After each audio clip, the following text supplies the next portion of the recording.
Hello दोस्तों, welcome to connect to exam. तब आप लोग की पढ़ाई तो चल रही होगी बढ़िया से, क्योंकि अब तो पुलिस का एग्जाम भी कैंसिल हो गया है। और उससे बढ़िया बात है, आने वाले समय में आपको की तैयारी रेलवे की भी और पुलिस की भी करनी है, ताकि आपका एग्जाम बढ़िया से हो सके। और अगर आपको हमारा क्लास बढ़िया लग रहा है तो प्लीज शेयर और लाइक जरूर करिए, अपने दोस्तों को जरूर बताएं। तो कल हम आपका क्लास में टॉपिक था सेल, जो बायोलॉजी हम सेल स्टार्ट किए हैं। तो सेल में क्या बताए थे हम, सेल में कि ये जो शरीर की जो जीवन की आधारभूत संरचनात्मक इकाई है वो सेल है। जीवन की आधारभूत संरचनात्मक इकाई है वह सेल है। सेल को कोशिका कहते हैं। सेल को क्या कहते हैं? कोशिका। क्या बोला जाता है? कोशिका।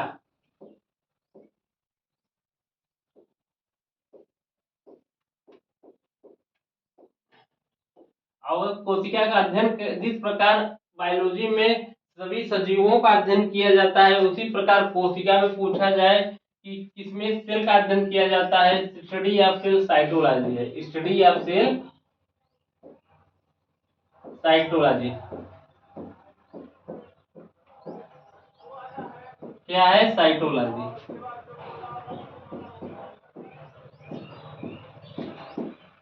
Study of cell cytology. और इसके साइटोलॉजी के पिता किसे बोला जाता है? रॉबर्ट हुक को। साइटोलॉजी के पिता रॉबर्ट हुक। सन 1665 ईस्वी में रॉबर्ट हुक नामक वैज्ञानिक ने कोशिका की खोज की। तो उसने कौन सी कोशिका थी? वह मृत कोशिका थी। वह मृत कोशिका थी। उसके बाद सन 1674 ईस्वी में ल्यूवेन हाक नामक वैज्ञानिक ने एक जीवित कोशिका की खोज की। वो किसकी कोशिका थी? लेकिन वो जीवित थी, लेकिन वो बैक्टीरिया की कोशिका थी। वो कैसी कोशिका थी? बैक्टीरिया की कोशिका थी। उनका कुछ योगदान था बायोलॉजी में और कुछ भी है, जैसे उन्होंने बैक्टीरिया की भी खोज की और प्रोटोजोआ की भी खोज की, और आरबीसी जो होता है हम लोग को शरीर में, डब्ल्यूबीसी आरबीसी, उसकी भी खोज की। और इनका और योगदान है बहुत, मतलब इनका ल्यूवेन हाक नाम वैज्ञानिक का और ज्यादा योगदान है। और कोशिकाओं के समूह को ऊतक कहते हैं। ऊतक को टिश्यू बोलते हैं। कोशिकाओं के समूह को ऊतक कहते हैं। कोशिकाओं का समूह मतलब कि उसका कार्य कोशिका ही जैसा है, एक समूह हो जाता है तो वो ऊतक हो जाता है। उसके बाद सन 1638 और 1838 और 1839 में स्लाइडन एंड स्वान नामक वैज्ञानिक ने कोशिका सिद्धांत दिया। सेल मतलब सेल थियरी दी। तो ये एग्जाम में जरूर पूछेगा कोशिका सिद्धांत के प्रतिपादक। तो उसमें क्या बोले स्लाइडन स्वान नामक, पहली प्रत्येक जीव जो है, प्रत्येक जीव एक कोशिका का निर्माण हुआ है। इस शरीर पृथ्वी पर जितने भी जीव हैं उनका निर्माण कोशिका से हुआ है। और जो एक कोशिका का निर्माण, जो केवल एक कोशिका के बने हैं, उनको एक कोशिकी मतलब यूनिसेलुलर। और जो बहुकोशिका निर्माण में हुआ है मतलब मल्टी सेलुलर उनको कहा। और आपको बताया थे कि इस जब कोशिका कोशिका से बनता है टिश्यू, टिश्यू सिस्टम से ऑर्गन, ऑर्गन से ऑर्गन सिस्टम, ऑर्गन सिस्टम से हमारा बॉडी का निर्माण होता है। उसके बाद एक मतलब आप लोग को हम बताए थे वायरस। वायरस क्या जो होता है? वायरस, वायरस मतलब विषाणु। वायरस जो होता है सजीव और निर्जीव के बीच की कड़ी होता है, क्योंकि वह उसमें कोशिका नहीं पाई जाती है। अगर वह सजीव को पा गया तो तब वो सजीव हो जाएगा, और जब वो कोई शरीर नहीं मिलेगा तो निर्जीव ही रहेगा। और आप लोग को बताए थे कि सबसे बड़ी कोशिका क्या है, सबसे छोटी कोशिका। सबसे बड़ी कोशिका बोला जाता है शुतुरमुर्ग का अंडा, और सबसे छोटी कोशिका माइकोप्लाज्मा या एक प्रकार का बैक्टीरिया ही है। और सबसे पूछा जाए कि हमारे ह्यूमन बॉडी में सबसे छोटी कोशिका क्या है, तो आप लोग क्या बताएंगे? सबसे छोटी कोशिका क्या बोला जाता है? स्मॉलेस्ट मतलब सेल को बोलते हैं मेल गेमेट। और लार्जेस्ट सेल को बोला जाता है फीमेल गेमेट। और आपसे पूछा जाए लॉन्गेस्ट सेल को, वो आप लोग बताएंगे न्यूरॉन बोलते हैं। उसके बाद और हमारा जो ब्लड है, ब्लड में भी एक छोटा सेल होता है, एक बड़ा सेल। तो ब्लड में भी अगर पूछा जाए सबसे बड़ी सेल कौन सा है, तो लार्जेस्ट सेल होता है डब्ल्यूबीसी, और स्मॉलेस्ट सेल होता है आरबीसी। इतना आप लोग को हम कल की क्लास में बताए थे। और आज की क्लास में हम अब सेल को हम आगे करते हैं। सेल दो प्रकार के होते हैं। सेल क्या होता है? दो प्रकार का। आप लोग ध्यान दीजिए, सेल कितने प्रकार के होते हैं? सेल दो प्रकार के होते हैं। टू टाइप ऑफ सेल, एक प्रोकैरियोटिक, एक यूकैरियोटिक। सेल कितने प्रकार के होते हैं? दो।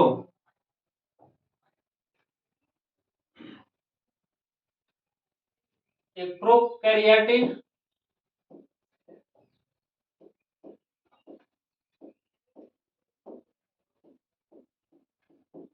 एक यूकैरियोटिक।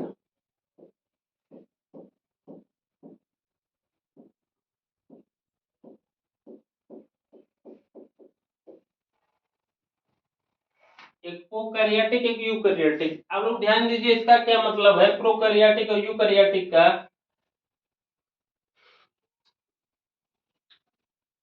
ये जो प्रो है इसका मतलब मान इसका हो प्रीमिटिव। प्रीमिटिव, प्रीमिटिव का मतलब होता है पुराना, मतलब पुराना। और जो कैरियोटिक का मतलब होता है, इसका मतलब होता है न्यूक्लियस। इसका मतलब क्या होता है? न्यूक्लियस। न्यूक्लियस का क्या बोलेंगे? केंद्रक।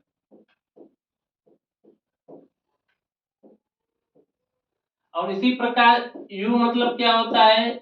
मान लीजिए नया, न्यू टाइप, नया हो गया। और एक कैरियोटिक का मतलब होता है न्यूक्लियस मही होता है।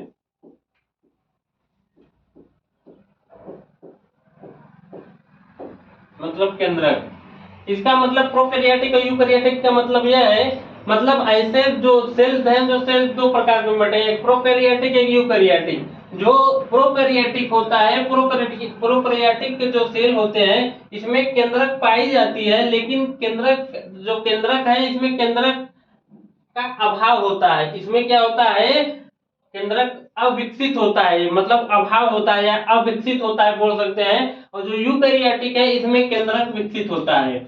अगर आपसे पूछा जाए प्रोकैरियोटिक और यूकैरियोटिक में अंतर क्या है, तो आप लोग बताएंगे पहला अंतर यह है कि जो केंद्रक होता है, जो प्रोकैरियोटिक है इसमें केंद्रक का अभाव होता है, इसमें केंद्रक का, न्यूक्लियस का अभाव होता है। क्या आप लोग बोलेंगे? न्यूक्लियस का अभाव होता है। न्यूक्लियस का, या न्यूक्लियस एब्सेंट होता है, न्यूक्लियस अविकसित होता है, इसको बोल सकते हैं अविकसित भी होता है। न्यूक्लियस अविकसित होता है। और जो यूकैरियोटिक है इसमें क्या होगा? इसमें न्यूक्लियस विकसित होगा। इसमें क्या होगा? न्यूक्लियस विकसित होगा। इसमें न्यूक्लियस विकसित होगा। तो आपको एग्जाम में क्वेश्चन बनेगा कि जो प्रोकैरियोटिक है और यूकैरियोटिक है तो उसमें क्या डिफिनेशन है, तो आप लोग क्या बताएंगे? पहला डिफिनेशन यह है कि जो प्रोकैरियोटिक में होता है जो न्यूक्लियस वह विकसित होता है, लेकिन यूकैरियोटिक में क्या होता है? न्यूक्लियस विकसित होता है। तो ये पहला। अब न्यूक्लियस क्या होता है? आप लोग ध्यान दीजिए, आप लोग को न्यूक्लियस दिखाते हैं। न्यूक्लियस क्या चीज है?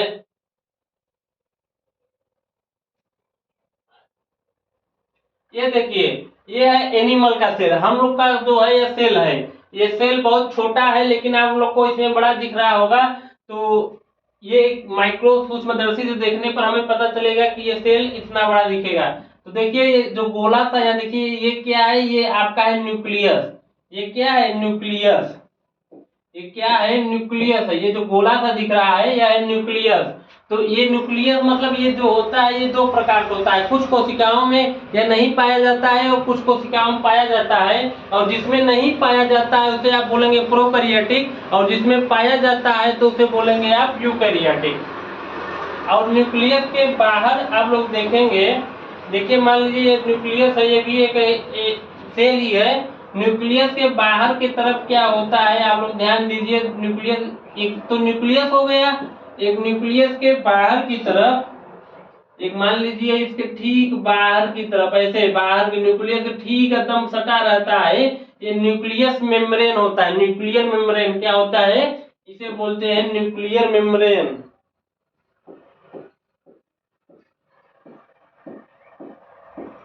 Nuclear membrane.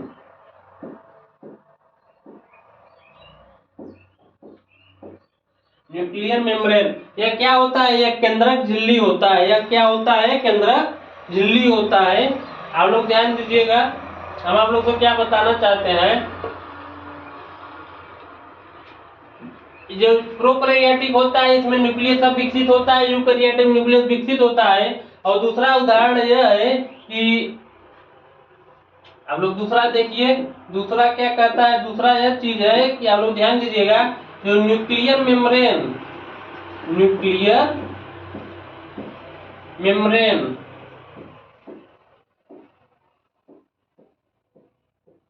न्यूक्लियर मेम्ब्रेन को क्या बोलते हैं, कोशिका झिल्ली और केंद्रक झिल्ली। क्या बोला जाएगा, केंद्रक झिल्ली।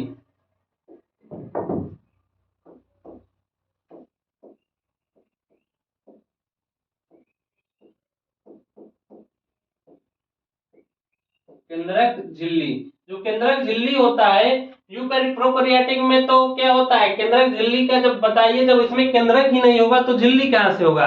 जब प्रोकैरियोटिक में केंद्रक ही नहीं है तो उसमें केंद्रक झिल्ली कहां से होगा।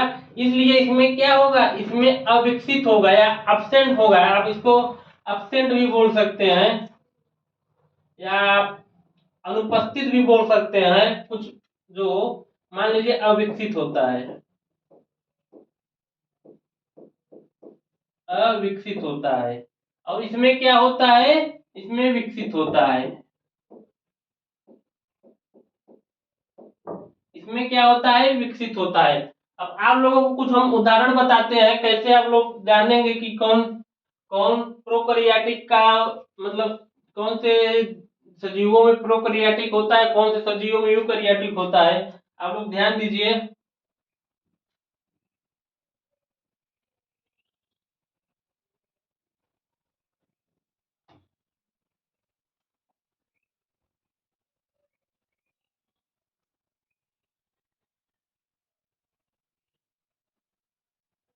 आप लोग ध्यान दीजिएगा। देखिए क्या होता है, देखिए इससे कुछ उदाहरण, जो प्रोकैरियोटिक है और यूकैरियोटिक, प्रो के जगह हम प्रो लिख देते हैं, यू के जगह यू। ये देख लिए प्रो है और यह क्या है, यू वाला। प्रो के कुछ उदाहरण हम आप लोग को बताते हैं। चलिए एक न्यू स्लाइड देख लेते हैं। देखिए आप, ये प्रो हो गया,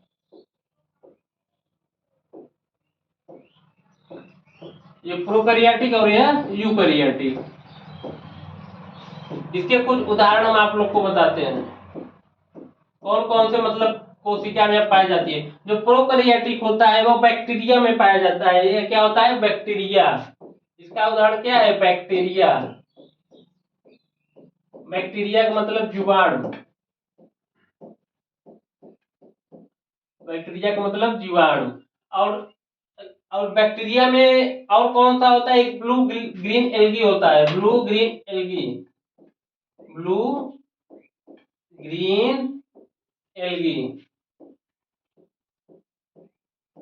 ब्लू ग्रीन एल्गी क्या होता है, नीले हरे शैवाल, नीले हरे शैवाल। इसे साइनोबैक्टीरिया भी, इसे साइनोबैक्टीरिया भी कहते हैं। इसे क्या बोलते हैं, साइनोबैक्टीरिया, बैक्टीरिया। यह जो साइनोबैक्टीरिया होता है, यह साइनोबैक्टीरिया इसलिए बोला जाता है क्योंकि इसमें क्या पाया जाता है, क्लोरोप्लास्ट। क्लोरोप्लास्ट हरित लवक क्या पाया जाता है, इसमें क्लोरोप्लास्ट पाया जाता है, क्लोरोप्लास्ट, क्लोरोप्लास्ट। यह क्लोरोप्लास्ट है, यह क्या होता है, यह हरित लवक होता है। इसका मतलब यह है कि जो ब्लू ग्रीन एल्गी है, नीले हरे शैवाल, यह अपना खाना खुद बनाता है। यह जो शैवाल है ब्लू ग्रीन एल्गी, यह अपना खाना खुद बनाता है। और और आप लोग यूकैरियोटिक में देखिए, इसमें कौन सा जानवर आएंगे, इसमें प्लांट आएंगे, पादप, पहला पादप है। और आप बोल सकते हैं एल्गी, ये एल्गी दूसरा है, ये एल्गी दूसरा है। यहाँ पे आप लोग एल्गी है, दूसरा चीज एल्गी है, शैवाल। तीसरा आपका फंगी, कवक। चौथा आपका एनिमल, जंतु। हम लोग कौन से प्राणी में आएंगे? हम लोग जंतु में आएंगे, एनिमल में आएंगे। तो ये कुछ उदाहरण है, आप लोग ध्यान दीजिए। प्रोकैरियोटिक में बैक्टीरिया, जिसको ब्लू ग्रीन एल्गी बोलते हैं, नीले हरे शैवाल, ये साइनोबैक्टीरिया भी बोला जाता है, क्योंकि इसमें क्लोरोप्लास्ट होता है। क्लोरोप्लास्ट मतलब ये पर्ण हरित लवक पाए जाते हैं, खाना खुद बनाते हैं। जो जो पेड़ पौधे वो भी अपना, उसमें भी क्लोरोप्लास्ट पाया जाता है, इसलिए वो अपना खाना खुद बनाते हैं। बैक्टीरिया में केवल एक ही है बैक्टीरिया जो ब्लू ग्रीन एल्गी है, एक ही बैक्टीरिया जिसके अंदर क्लोरोप्लास्ट पाया जाता है। और कुछ और यूकैरियोटिक के उदाहरण प्लांट, एल्गी, फंगी, एनिमल, इन सब में क्या होता है? न्यूकेंद्रक उपस्थित होता है। आप लोग इससे कुछ उदाहरण थे। चलिए अगला टॉपिक पे, और आप लोग ध्यान दीजिए इसमें क्या होता है।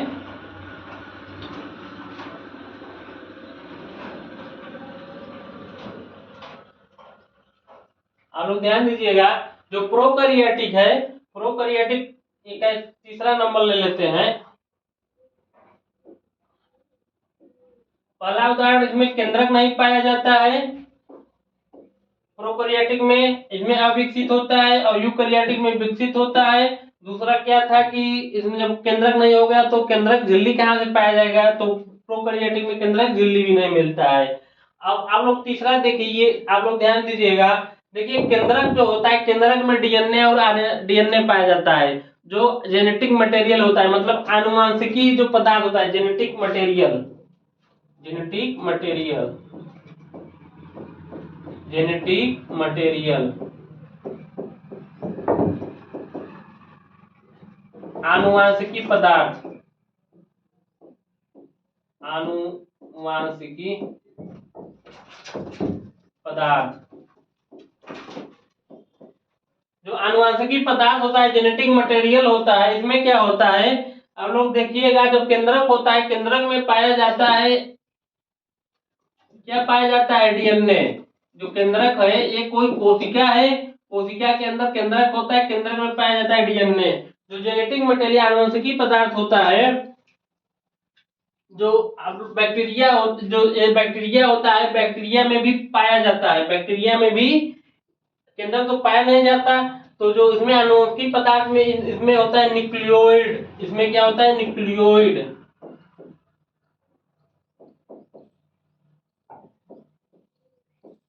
न्यूक्लियोइड क्या होता है? न्यूक्लियोइड, या इसको जीनोफोर भी बोलते हैं। क्या बोलते हैं? जीनोफोर।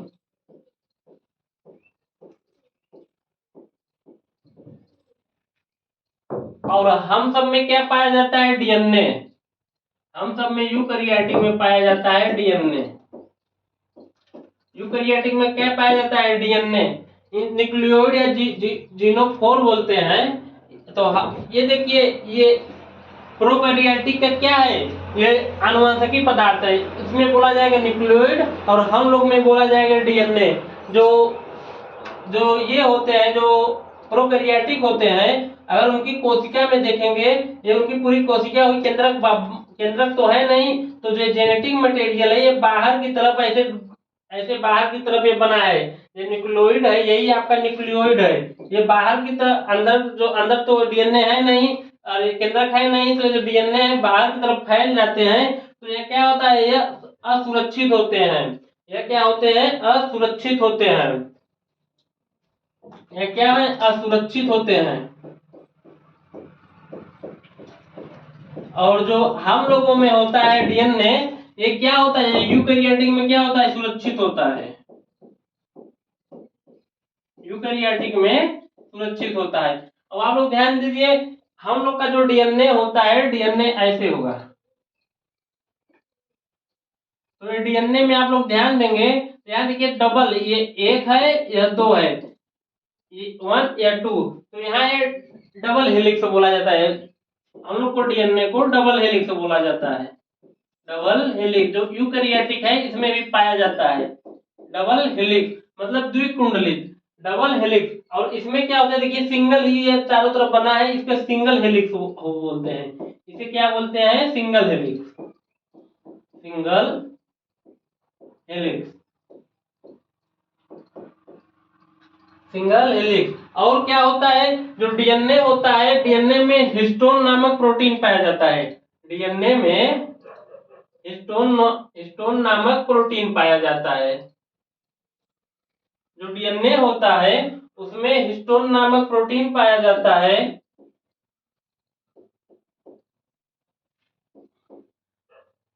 और प्रोकैरियोटिक में क्या होता है, हिस्टोन नामक प्रोटीन, इसमें क्या होता है, हिस्टोन नामक प्रोटीन पाया जाता है। हिस्टोन नामक प्रोटीन, हिस्टोन प्रोटीन,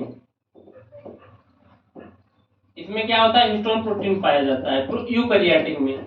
और जो प्रोकैरियोटिक है इसमें हिस्टोन प्रोटीन नहीं पाया जाता है।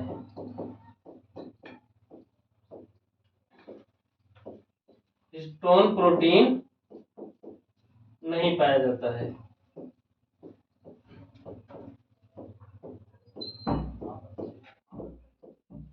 इसमें हिस्टोन प्रोटीन नहीं पाया जाता है। और इसमें क्या होता है, यूकैरियोटिक में हिस्टोन प्रोटीन पाया जाता है। हिस्टोन प्रोटीन ये देखिए, ये डीएनए ऐसे ऐसे बीच बीच में यही यही ऐसे ऐसे लगा रहता है, इसमें हिस्टोन प्रोटीन होता है। मतलब जो जो जेनेटिक मटेरियल है, आनुवंशिकी पदार्थ जो होता है, जो प्रोकैरियोटिक होता है, उसमें हम लोग को केंद्रक होता है, केंद्रक में डीएनए होता है, इन लोग में केंद्रक नहीं, जो प्रोकैरियोटिक में केंद्रक नहीं पाया जाता है, तो इनको जो इनका जो आनुवंशिकी पदार्थ को न्यूक्लियोइड बोलते हैं या जीनोफोर बोलते हैं। तो जो न्यूक्लियोइड है ये बाहर की तरफ ऐसे केंद्रक है नहीं, जब केंद्रक होता तो ये केंद्रक के अंदर रहते, लेकिन केंद्रक न रहने के कारण, केंद्रक देखिए जब ये हट जाएगा केंद्रक, तो ये क्या हो गया, ये केंद्रक हट गया तो ये फैल गए। तो इसे क्या बोला गया, न्यूक्लियोइड। मतलब इनका हम लोग का निर्माण डीएनए से, पहचान डीएनए से होती है। इन लोगों में प्रोकैरियोटिक में क्या होता है, न्यूक्लियोइड होता है, और यूकैरियोटिक में डीएनए होता है। और इसमें क्या है, सिंगल हेलिक्स, मतलब सिंगल नुमा इनमें संरचना बनी रहती है। इसमें कैसी संरचना बनी रहती है, सिंगल नुमा। आप लोग को हम दिखाते हैं,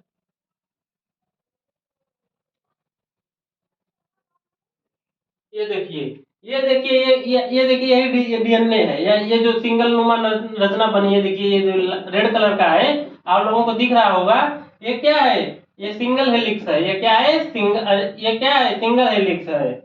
यही यही प्रोकैरियोटिक का डीएनए होता है। क्या होता है प्रोकैरियोटिक का डीएनए।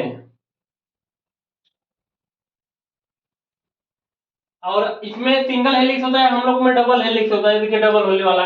और इसमें हिस्टोन प्रोटीन नहीं पाया जाता है। जो प्रोकैरियोटिक है इसमें हिस्टोन प्रोटीन नहीं पाया जाता है, और जो यूकैरियोटिक है इसमें हिस्टोन प्रोटीन पाया जाता है। अब ये तो हो गया, अब आप लोग कैसे जानेंगे, मतलब इन लोगों, ये तो हो गया, अब कैसे, अब इसका तीसरा हो गया, चौथा आप लोग देखिएगा। जो तो चौथा अंतर है, एक चौथा मान लीजिए प्रोकैरियोटिक है और यह यूकैरियोटिक है। जो चौथा अंतर है, मतलब ये किस तत्वों से बने हैं, जो प्रोकैरियोटिक होता है, ये देखिए किस, मतलब पूछा जाए बैक्टीरिया, प्रोकैरियोटिक का बैक्टीरिया होता है, बैक्टीरिया मतलब जीवाणु।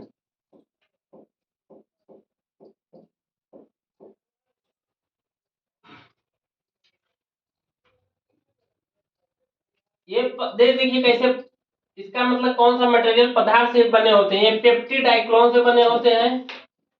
पेप्टिडाइक्लोन,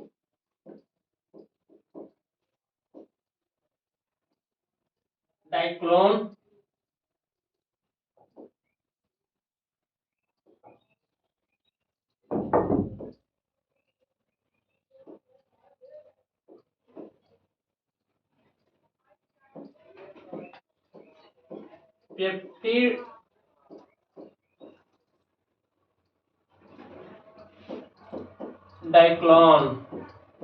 और plus amino acid. Amino acid का मतलब अमीनो अम्ल प्लस मुरामिक एसिड, मुरामिक एसिड, ये तीन मतलब तत्वों से मतलब बने थे। डाइक्लोन, पेप्टिडाइक्लोन होता है, डाइक्लोन, पेप्टिडोडाइक्लोन, अमीनो एसिड, मुरामिक एसिड। जो बैक्टीरिया है ये देखिए डाइक्लोन से बने हैं, अमीनो एसिड से बने हैं और मुरामिक एसिड से बने हैं। और हमारे लोग को यूकैरियोटिक में पहला उदाहरण क्या बताए थे, प्लांट। जो प्लांट है हमारा, आप लोग ध्यान दीजिएगा, जो प्लांट है, प्लांट सेलुलोज का बना होता है, सेलुलोज, सेल्यूलोज, और हेमी सेलुलोज का बना होता है। Hemi cellulose. ये किसका बना होता है? हेमी सेलुलोज का बनाता है। यह क्या होता है? सेलवाल होता है। ये क्या होता है? कोशिका।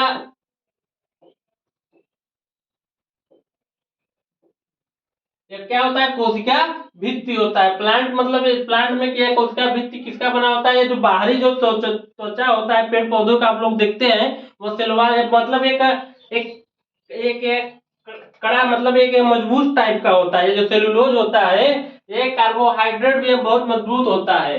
और दूसरा आपको क्या बताए थे? फंगी। फंगी में ये फंगी में जो बाहरी त्वचा सेलवाल है, ये काइटिन की बनी होती है। किसकी बनी होती है? काइटिन की बनी होती है। काइटिन।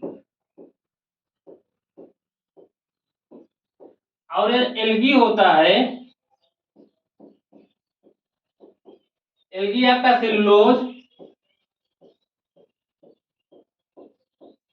प्लस और क्या? सेलुलोज और कैल्शियम कार्बोनेट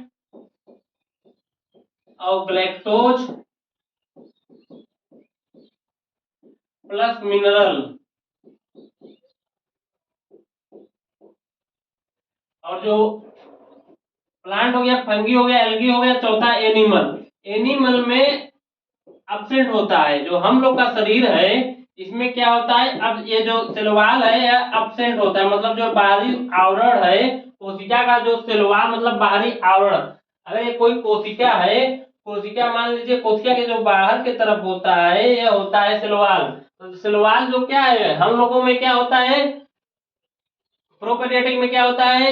पेप्टिडोडाइक्लोन बना होता है, अमीनो एसिड का बना होता है और मुरामिक एसिड का बना होता है। और यूकैरियोटिक में सेलुलोज हेमोसेलुलोज का बना होता है। प्लांट में सेलुलोज का बना होता है और फंगी काइटिन की बनी होती है। Algae cellulose calcium carbonate plus galactose और मिनरल का बना होता है। एनिमल में क्या होता है? अब्सेंट होता है। एनिमल में क्या होता है? अब्सेंट होता है। तो आप लोग समझ पाए होंगे। चौथा अंतर है, आप लोग ध्यान दीजिएगा, एग्जाम में क्वेश्चन बनेगा कि कौन सा चीज क्या बनी है। पूछ सकता है क्वेश्चन की प्रोकैरियोटिक का सेलवाल क्या? जो कोशिका भित्ति है, या जो सेलवाल है कोशिका भित्ति, ये क्या होता है? कोशिका भित्ति।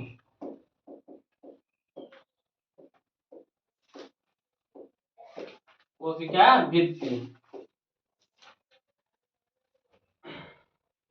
तो आप लोग ध्यान दीजिए, पहला हम क्या बताएं? जो प्रोकैरियोटिक है उसमें केंद्रक अविकसित होता है और यूकैरियोटिक में केंद्रक विकसित होता है। जब उसके बाद दूसरा यह बताया कि जो कोशिका केंद्रक झिल्ली है, जब केंद्रक ही नहीं है तो केंद्रक झिल्ली कहाँ से होगा? प्रोकैरियोटिक में। तो प्रोकैरियोटिक में केंद्रक झिल्ली नहीं पाया जाता है, यूकैरियोटिक में केंद्रक झिल्ली पाया जाता है। तो कुछ उदाहरण हम आपको बताएं। जो प्रोकैरियोटिक के उदाहरण है, बैक्टीरिया और ब्लू ग्रीन एल्गी होता है, वह एक प्रकार का साइनोबैक्टीरिया है।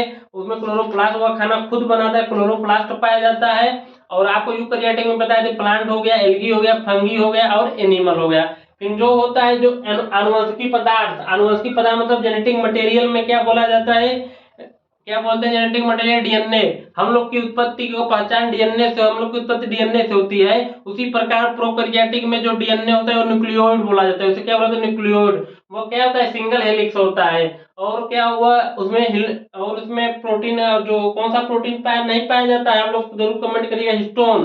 हिस्टोन नामक प्रोटीन उसमें नहीं पाया जाता है। और हम लोगों में और यूकैरियोटिक में क्या होता है? हिस्टोन नामक प्रोटीन भी पाया जाता है। और यार द्वि द्वि डबल डबल हेलिक्स होता है। हम लोग को बताया जाए डबल हेलिक्स होता है, हिस्टोन नामक प्रोटीन भी पाया जाता है। और आप लोगों को क्या क्या बताएं इसके कुछ उदाहरण? उसके अब देखिए, जो सेलवाल है प्रोकैरियोटिक के, सेलवाल पेप्टिडोग्लाइकन को अमीनो एसिड और मुरामिक एसिड से बना होता है। और यूकैरियोटिक का सेलवाल जो प्लांट में होता है सेलुलोज और हेमी सेलुलोज का बना होता है। फंगी में काइटिन का बना होता है। एल्गी में सेलुलोज कैल्शियम कार्बोनेट ग्लाइक्टोज मिनरल का बना होता है। और एनिमल में यह सेलवाल नहीं पाया जाता है, इसलिए एब्सेंट होता है। अगला उदाहरण देखिए आप लोग, क्या है अगला मतलब अंतर? अगला अंतर यह है कि देखिए, जो कोशिका है, आप लोग कोशिका पे ध्यान दीजिएगा। देखिए यह है कोशिका। यह कोशिका है तो कोशिका के बहुत सारे वर्ग, जैसे एक परिवार होता है, घर होता है, घर में परिवार होते हैं, परिवार में 5-6 सदस्य होते हैं, सबका अलग अलग काम होता है। उसी प्रकार सेल है, सेल के अंदर बहुत लोग रहते हैं, सबका अलग अलग कोई काम है, खाना बनाने का कोई काम है, ऊर्जा देने का कोई काम है, मतलब सबका अलग अलग काम है। जैसे उनके कुछ नाम है, जैसे सेंट्रोलोइड, क्रोमेटिन, माइक्रोकांडिया, प्लाज्मा मेम्ब्रेन, इनके क्या है कुछ नाम है, प्लाज्मा मेम्ब्रेन, माइक्रोकांडिया, साइटोप्लाज्म, राइबोसोम, और ये एंडोप्लाज्मिक रेटिकुलम, गोल्गी बॉडीज, और lysosome, nucleus, smooth pandemic reticulum, यह सब क्या है कोशिका के अंग है, मतलब ये कोशिकांग है। ये जो कोशिका के अंग है इसे बोला जाता है कोशिकांग। तो इसे क्या बोलते हैं कोशिकांग। तो आप लोग को हम क्या बताए थे, प्रोकैरियोटिक कोशिका दो प्रकार के होते हैं, एक प्रोकैरियोटिक एक यूकैरियोटिक होते हैं। और इनमें अंतर आप लोग देखिए, जो प्रोकैरियोटिक होते हैं जो केंद्रक होता है, प्रोकैरियोटिक में अभाव होता है केंद्रक का, यूकैरियोटिक में पूर्ण रूप से विकसित होता है। और केंद्रक झिल्ली न्यूक्लियर मेम्ब्रेन प्रोकैरियोटिक में जब जब न्यूक्लियर केंद्रक नहीं होगा तो उसमें न्यूक्लियर मेम्ब्रेन केंद्रक झिल्ली नहीं बनेगा। और यूकैरियोटिक में देखिए पूर्ण रूप से विकसित होता है। और आप लोग को क्या बताएं अभी हम, ये देखिए ये बैक्टीरिया है, ये क्या है प्रोकैरियोटिक टाइप का बैक्टीरिया है, ये क्या है प्रोकैरियोटिक है, ये क्या है प्रोकैरियोटिक है।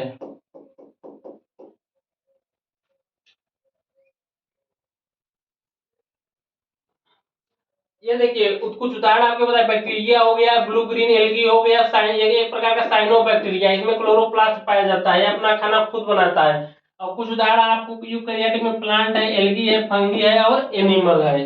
प्लांट प्लांट और आपको क्या हम बताएं अभी। और प्रोकैरियोटिक में सेलवाल, सेलवाल क्या होता है प्रोकैरियोटिक में उपस्थित होता है, प्रोकैरियोटिक में क्या होता है उपस्थित होता है, और यूकैरियोटिक में क्या होता है इसमें भी उपस्थित होता है। तो जो उपस्थित होता है तो ये सेल वॉल पूछा था कैसे बना है, इसमें पेप्टिडोग्लाइकॉन, अमीनो एसिड और मुरामिक एसिड का सेल वॉल बनी होती है। और पादप में वो पूछा जाए इसमें सेलुलोज और हेमी सेलुलोज का बना होता है, और फंगी काइटिन की बनी होती है, एल्गी सेलुलोज कैल्शियम कार्बोनेट या कैल्शियम CO3 कैल्शियम कार्बोनेट और ग्लाइक्टोज और मिनरल की बनी होती है। एनिमल में यह अब्सेंट होता है, एनिमल में सिलवाल अब्सेंट होता है। और आप लोग अब ध्यान दीजिए कोशिकांग।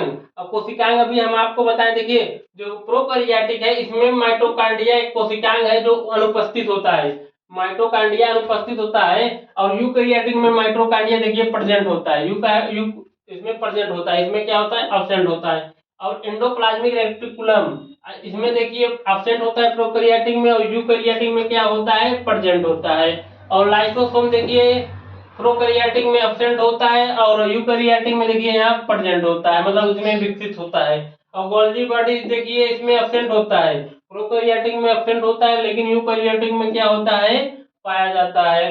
और अब राइबोसोम, राइबोसोम क्या होता है ये दोनों में पाया जाता है, ये प्रोकैरियोटिक और यूकैरियोटिक में भी पाया जाता है। जो प्रोकैरियोटिक में इसमें 70 यस प्रकार का पाया जाता है, और यूकैरियोटिक में 80 यस प्रकार का पाया जाता है। राइबोसोम को यूनिवर्सल कंपोनेंट ऑफ सेल बोलते हैं। जो राइबोसोम है इसे यूनिवर्सल कंपोनेंट ऑफ सेल बोलते हैं, सार्वजनिक कोशिकांग कहा जाता है। यह क्योंकि यह प्रोकैरियोटिक और यूकैरियोटिक दोनों में पाया जाता है। और अगला आपका अंतर क्या है, इनमें कोशिका जो होता है इनमें कोशिका का विभाजन जो प्रोकैरियोटिक है इसमें कोशिका का विभाजन विखंडन और मुकुलन द्वारा होता है। अगर पूछा जाए बैक्टीरिया का विभाजन जो कैसे होता है कोशिका विभाजन, तो आप लोग बताएंगे विखंडन और मुकुलन द्वारा। और यूकैरियोटिक में क्या होता है समसूत्री द्वारा होता है और अर्धसूत्री द्वारा। और जो यूकैरियोटिक है इसमें कोशिका का विभाजन समसूत्री और अर्धसूत्री द्वारा होता है। और आप लोग जानते हैं जो माइटोकांड्रिया होता है यह क्या होता है ऊर्जा का निर्माण करती है, जो माइटोकांड्रिया होती है यह ऊर्जा का निर्माण करती है। तो हम लोग में जो ऊर्जा का निर्माण होता है वह माइटोकांड्रिया से ही होता है, जो हम लोग को जो वर्क हम लोग को जो हिम्मत मिलती है काम करने की एनर्जी मिलती है ऊर्जा मिलती है वो कौन सा वो है माइटोकांड्रिया। आप लोग सुने होंगे माइटोकांड्रिया बोला जाए, mitochondria is the power house of the cell, या सेल का क्या है पावर हाउस है, एनर्जी स्टोर कर रखता है। और एनर्जी को बनाता है। और इसी प्रकार प्रोकैरियोटिक में जो एनर्जी है मिसोसोम से होता है, जो एनर्जी का निर्माण होता है मिसोसोम से होता है।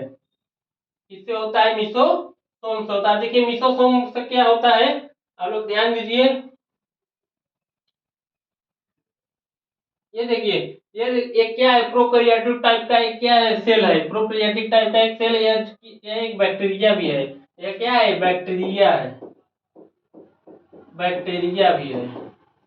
ये देखिए जो ये वाला भाग है, ये सेल वॉल होता है, ये जो ये वाला भाग होता है यही मीसोसेम्स बोलते हैं। इसको क्या बोलते हैं? मीसोसेम्स। मीसोसोम से यही क्या होता है? एटीपी का निर्माण होता है। जो ये जैसे कोई भी एटीपी का मतलब क्या है? ऊर्जा। जैसे हम लोग को क्या चाहिए? खाना खाएंगे तो हम लोग के अंदर ऊर्जा आएगी। तो उसी प्रकार इन लोग का अपना भोजन जो है ऊर्जा कहाँ होता है?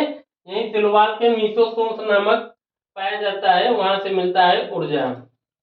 तो आप लोग समझ पाए होंगे इसमें अंतर क्या है।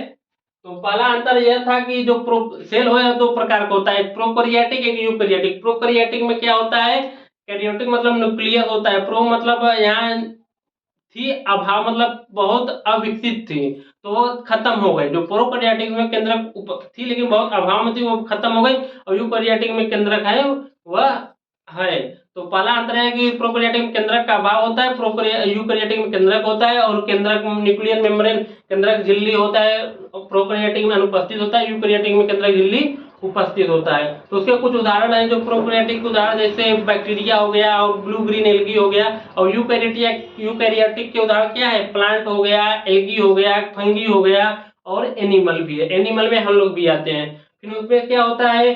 Genetic material. जो जेनेटिक मटेरियल होता है, जेनेटिक मटेरियल क्या होता है? जैसे हम लोग के शरीर में डीएनए पाया जाता है, तो प्रोकैरियोटिक में क्या होता है? डीएनए जो जेनेटिक मटेरियल होता है वो न्यूक्लियोइड होता है, उसको जीनोफोर बोलते हैं। तो वो और वह सिंगल हेलिक्स होता है, उसमें हिस्टोन प्रोटीन नहीं पाया जाता है। और जो डीएनए होता है जो यूकैरियोटिक में, उसमें उसमें क्या होता है? उसमें केंद्रक होता है, केंद्रक में डीएनए पाया जाता है। डीएनए में क्या होता है? डबल हेलिक्स होता है, डबल हेलिक्स में हिस्टोन नामक प्रोटीन मिलता है। और चौथा अंतर सेलवाल। सेलवाल मतलब कोशिका भित्ति, कोशिका का चारों तरफ का आवरण जो होता है, जो उसमें होता है प्रोकैरियोटिक और यूकैरियोटिक दोनों में पाया जाता है, दोनों में पाया जाता है। तो प्रोकैरियोटिक क्या होता है? उसमें प्रोकैरियोटिक में सेलवाल क्या होता है? किसकी बनी होती है? पेप्टिडोडाइक्लोन की बनी होती है, और अमीनो एसिड की बनी होती है, और मुरामिक एसिड की बनी होती है। और पूछा जाए यूकैरियोटिक में कौन सा उदाहरण? पादप बताएं। प्लांट, प्लांट किसकी बनी होती है? सेलुलोज और हेमीसेलुलोज की बनी होती है। और पूछा जाए फंगी किसकी बनी होती है? काइटिन की बनी होती है। और एल्गी पूछा जाए किसकी बनी होती है? सेलवाल उसकी किसकी बनी होती है? उसका सेलवाल क्या होता है? जो एल्गी है उसका सेल वॉल आपका बनाता है सेलुलोज का बनाता है, कैल्शियम कार्बोनेट का बना होता है, और मिनरल होता है, और उसमें क्या होता है? ग्लैक्टोज होता है। और उसके बाद उसमें क्या और अगला अंतर क्या था? जो कोशिकांग है, मतलब कोशिका कुछ अंग है, माइटोकॉन्ड्रिया का होता है, प्रोकैरियोटिक में नहीं मिलता है और यूकैरियोटिक में मिलता है। फिर और क्या, और आप लोग को क्या क्या बताएं, हम लोग को ध्यान दीजिएगा। कोशिकांग जो होता है, ये देखिए कोशिकांग है, कोशिकांग माइटोकॉन्ड्रिया प्रोकैरियोटिक में एंडोप्लाज्मिक रेटिकुलम नहीं पाया जाता है, लाइसोसोम भी नहीं पाया जाता है, गोल्गी बॉडी भी नहीं, एक राइबोसोम पाया जाता है। यहीं से क्वेश्चन बनेगा एग्जाम में, राइबोसोम से क्वेश्चन बन जाता है कि जो प्रोकैरियोटिक में मिलता है वो कौन सा होता है? वो राइबोसोम होता है। तो एग्जाम में क्वेश्चन बना था यूनिवर्सल कंपोनेंट ऑफ सेल किसे बोला जाता है? राइबोसोम को बोला जाता है। और इसका विभाजन क्या होता है? बैक्टीरिया जो प्रोकैरियोटिक या बैक्टीरिया का पूछा जाए विभाजन विखंडन और मुकुलन द्वारा होता है, और यूकैरियोटिक का विभाजन अर्धसूत्री और अर्धसूत्री द्वारा होता है। और एटीपी का जो ऊर्जा का निर्माण होता है प्रोकैरियोटिक में मिसोसोम्स द्वारा होता है, और यूकैरियोटिक में माइटोकॉन्ड्रिया द्वारा होता है। चलिए आज हम आपकी क्लास यहीं पे खत्म करते हैं। और आप लोगों को आज का क्लास कैसा लगा प्लीज लाइक एंड शेयर जरूर करिए, और अपने दोस्तों को जरूर बताएं कि हम लोग एग्जाम की तैयारी, रेलवे के विभिन्न एग्जामों की तैयारी के लिए आपका क्लासेस चल रहे हैं, जैसे कि साइंस हो गया, मैथ हो गया, रीजनिंग हो गया। चलिए मिलते हैं अगले क्लास में। धन्यवाद।